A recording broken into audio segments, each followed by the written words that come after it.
All right, this is where we start. One person has been arrested in connection with the fire on Table Mountain, and authorities are actively looking for two more suspects. A case of arson has been opened. The fire has flared up again this afternoon, fanned by strong winds. Let's get the latest this evening now from Mariska Buerta. She's there on just the slopes of Table Mountain. A very good evening to you, Mariska. Thanks indeed for your time this evening. So we understand at a briefing earlier, the fire manager for Table Mountain indicating it will take about a week to get the fire completely extinguished. We are hearing of flare-ups as well where you are now. What's the latest there? Good evening to you, Griselda, and to our viewers, of course. Yes, indeed, you are absolutely correct. Those flare-ups, we're sitting right here on the slopes of Table Mountain, as you said, in Deer Park at the top end of Vredehoek, where a flare-up is being monitored as we speak. The southeasterly wind is wreaking havoc, making it unbelievably difficult for firefighters to get that fire under control. It seemed to be under control a little bit earlier today, but of course there's just no telling what will happen with the southeaster. But to talk to us a little bit more about what they face in the field, we have the spokesperson for Working on Fire, Limakatso Khadianyane. Limakatso, thank you very, very much for joining us. First of all, just talk to us, how many people of Working on Fire have been deployed and are actively fighting this fire at the moment? Well, thank you so much for having me this evening.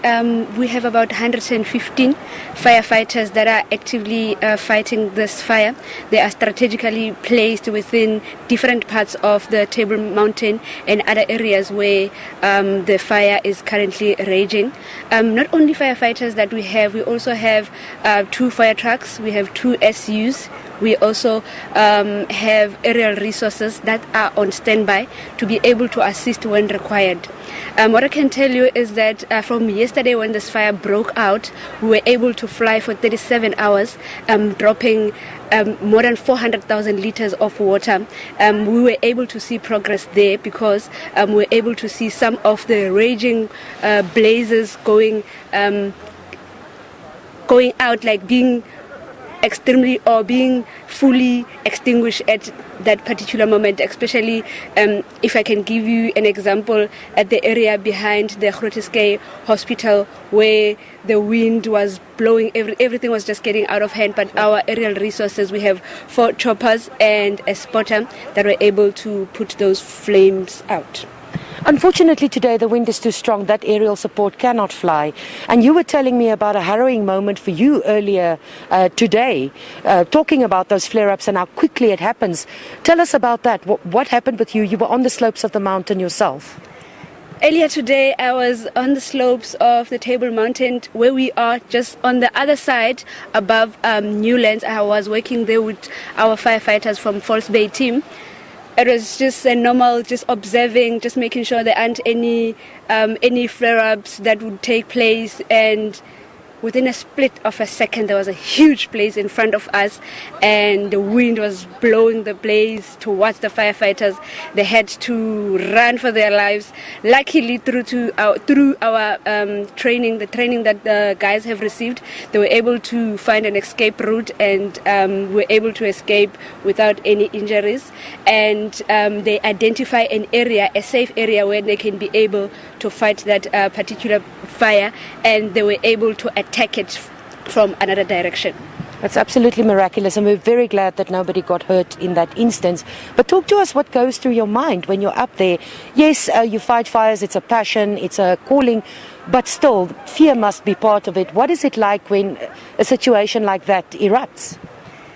I speak on behalf of my colleagues who are firefighters because I was only there as a communications person, but at that moment I could just imagine what goes through their mind whenever something like that happens, because they go and fight some of these big fires. I could see fear. Definitely fear was there, but because of the training they got, they were able to, to identify a quick escape route to say this is where we need to be in order for us to be able to survive. Also, going up to that particular location was a struggle because the area, there isn't a path going up there, but we could see the flame, and then the flame had to be from a distance we could see smoke, that there's something building up, and then that had to be put out. We had to find our way up there due to the wind that constantly changes direction. You will never know if it will change and suddenly come towards you. So it's a bit scary, but I know our firefighters. I've had interviews with them. They are very passionate. They get very excited when they have to go and fight these fires. They are very passionate about saving lives. They are very passionate about protecting the environment. We thank you for that service that you render.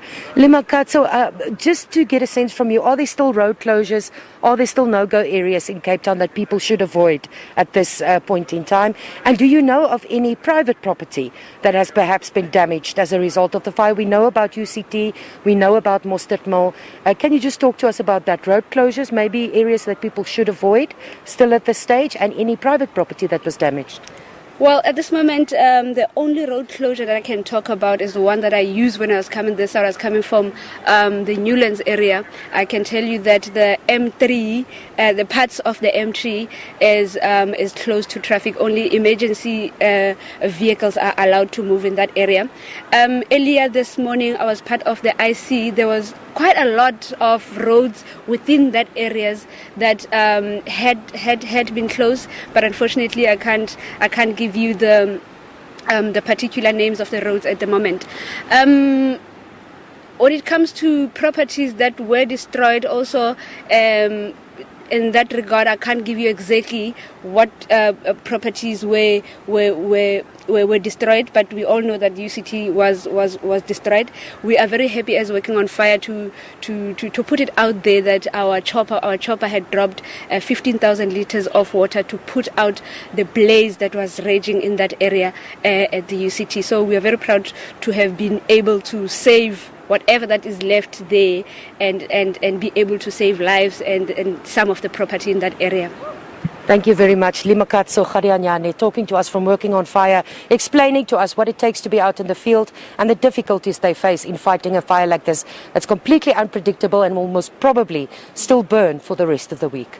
Well, that's right, Mariska. Before we let you go, we also heard a bit earlier on, as Limakatso was explaining, there are over 100 firefighters on the ground, but the wind is making it very difficult to fight this fire from the air. How difficult has it made this operation? Extremely difficult, because there's simply no predicting what will happen. If the wind blows at a certain strength, the pilots, as much as they want to go up, and believe me, they do want to go up, they simply can't. It's too dangerous, the smoke is too thick, and there's simply nothing you can do about it. But on the ground as well, you must remember, you are engulfed and surrounded by immense heat. Fires create their own wind, their own turbulence, if you will. There's smoke everywhere. Because they're fighting this fire on Table Mountain, there's loose rocks everywhere. You have to go up a mountain to fight it. We carried on up the mountain a little while ago and I nearly collapsed, and it was about 20 meters I had to walk, and these firefighters do it with gears on their backs. So it's an immensely difficult job, and the circumstances with the wind and the hot weather makes it very, very difficult to contain a fire like this. Mariska, thank you very much indeed. Doing some great work out there with the rest of our colleagues. And Mariska Botha, thank you very much indeed for joining us on The Full View.